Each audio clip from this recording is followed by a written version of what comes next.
internationale. SeneInfo International. abonné leen ci suñu chaîne YouTube ngir jot saa su nekk ay xibaar yu wér te wóor aju ci réew mi ak ci bitim réew. franchement. waaw yow je sais mais dama ne li ngay wax neex na trop mais je pense que honnêtement guerre bi gën a mag bu ñu mës a guerre bu dëkk yu mel ni Sénégal mës a guerre bii moo ci ëpp doole.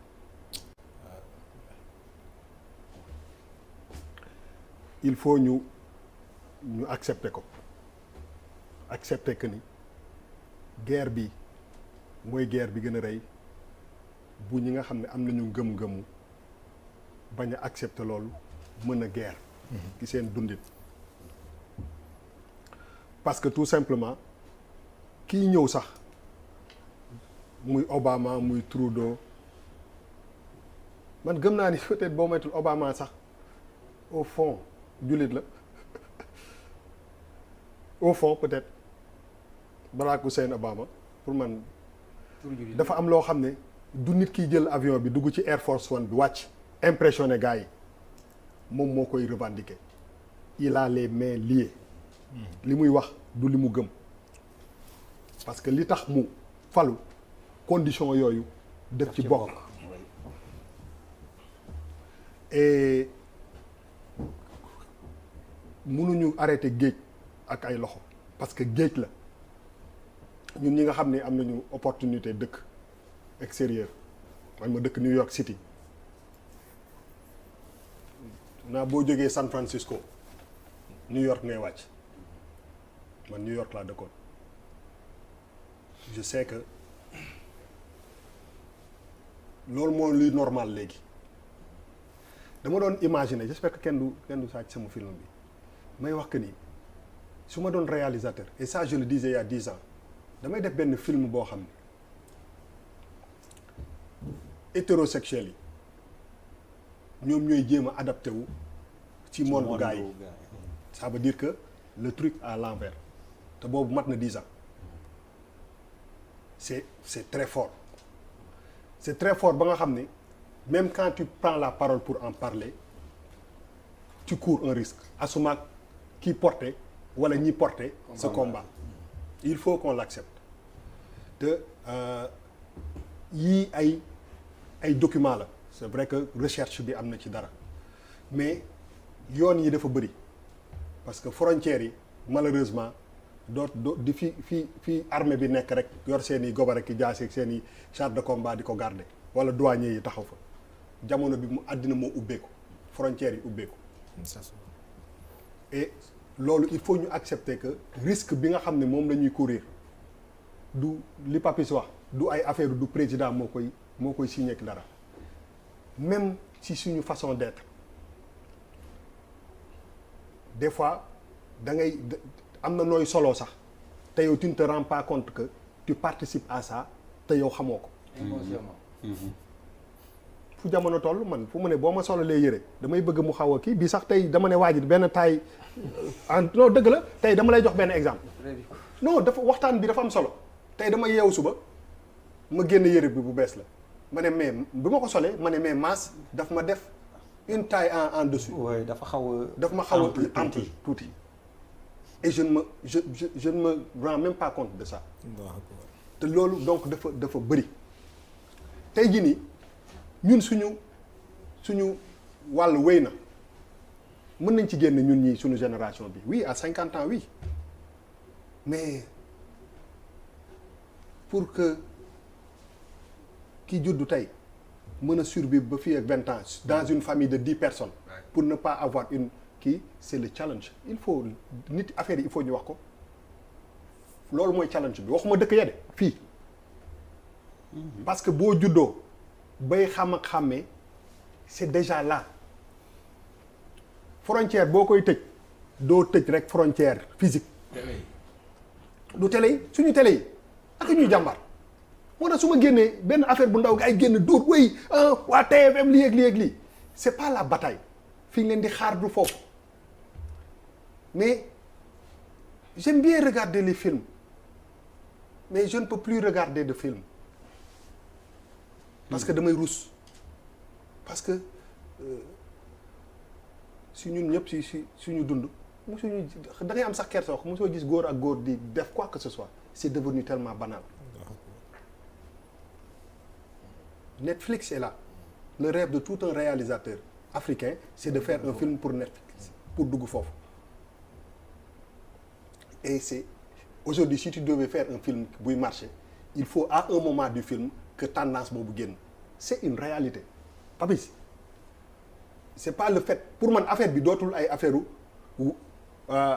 ay constitution parce que ñun aussi bu ñu juddoo ñaari mbir la ñu am constitution dafay nekk ni diine nekk ni constitution mi ngi nii diine nekk ni Papis tey jii nii sa constitution ak sa diine bu la gënal. diine. moo la gënal. waaw sa diine daf ko dàq. macha allah. sa constitution ubbi ko problème bi njëkk a am mooy ñii seen xeex bi mën nañ ci wét on parle de démocratie aisance bi sama waynde jàng mi di am si wax si avion beeg affaire yooyu il faut que tout le monde ait l'honnêteté les hommes politiques na ñëpp apportent des problèmes bi wax si liñ ci xalaat. c'est important. waaw non mais attends rek non mais fu ma non xam nga waaw non xam nga fan laa doon waxee dama bëgg a wax ni que ni c'est une réalité aujourd'hui tey fii ñu toll nii ñi nga xam ne ñoom acquis démocratique yi ñu am fii on a eu ñaata alternance ci réew mi. deux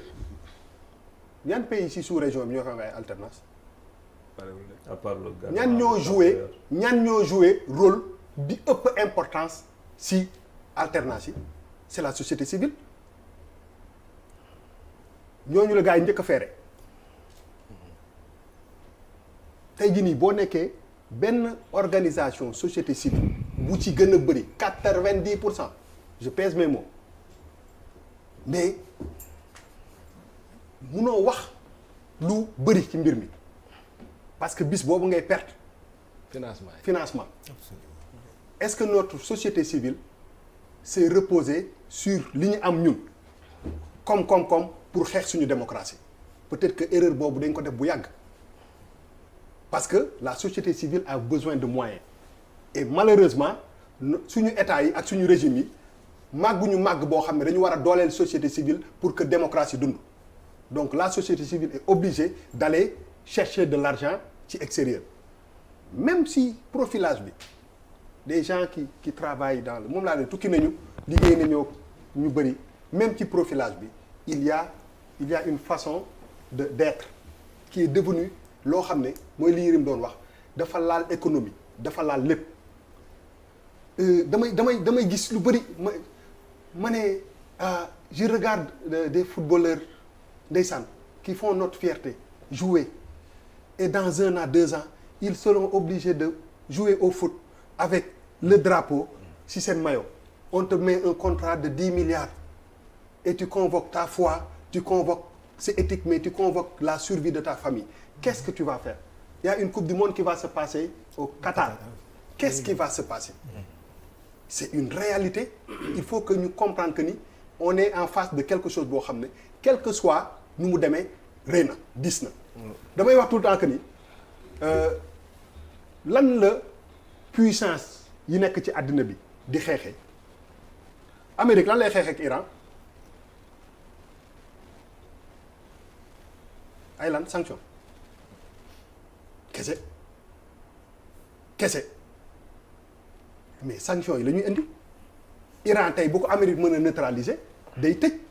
sanction yi dëkk Amérique day Russie sax bu amee moom problème sanctionné ko wala Chine sanction mais sanction yi tey jii nii tu vas te retrouver à répondre à devoir répondre à des questions basiques yoo xam ne moo lay permettre ngay def quoi que ce soit en dehors de ton territoire même pour voyager ces questions-là elles vont arriver et tu vas devoir répondre tu vas convoquer ta foi et tu vas convoquer leneen ta survie c'est très difficile et tey jii nii pour ñi nga xam ne ñoo gën a nekk ndaw c'est mais challenge bi gën a rëy si suñu nekkin dafa am maintenant c'est là où ñu war a bañ a marginaliser ñii parce que ji nga ñuy actes yi ñuy posé nii quel que soit lu ñu wax c'est benn goutte la ci océan bi mais quand même ñu ngi koy posé mais il faut pas ñu foog ko ni ngande na parce que il faut que ñëpp ànd si léegi problème bi mooy lan la ñu war a fan la ñu war a sukkandiku pour que xeex bi ñu mun ko xeex on ne peut se baser que sur nous-mêmes et loolu du nécessairement que économique tey jii nii dafa am loo xam ne moom la ñu war a ñi ñu jiite ak ñi ñuy bëgg a jiite loolu loo war a jiital comment on peut delloo suñu doom yi suñuy jikko ñun yi ñu am man ni ma mel nii lu ma lëj lu ma dëng base bu fondamentale boobu yal naa ko mën a jox sama doom parce que su ma ko joxee sama doom rek dina ci mën a mucc comme man ni ma ci muccee te loolu moo tax c'est un problème bu gën a profond mooy que dañu war a dellu absolument sur li nga xam ni moom moo ñu def société mooy que dellu si si li nga xam ne lépp nag bañ a bàyyi benn détail on doit convoquer tous les détails parce que porox ndool yi moo bëri li ñuy sol li ñuy wax li ñuy seetaan tey jii nii foofu laay tëjee damay gis et duma ko ñeme wax et peut-être que ñu bëri ñu koy seetaan Sénégal WhatsApp bi moo fi ne damay gis nit yi di statut surtout chez les femmes quand booy statut ak sa xarit bu jigéen j'ai une question que je me pose sa xarit la wala sa coro la à cause de non billahi wallahi taala proximité non des mots qu'on utilise sa yéen ñii ñëpp xam ngeen li ma leen di wax demal si WhatsApp bi nga gis comment on communique entre ñu bokk sexe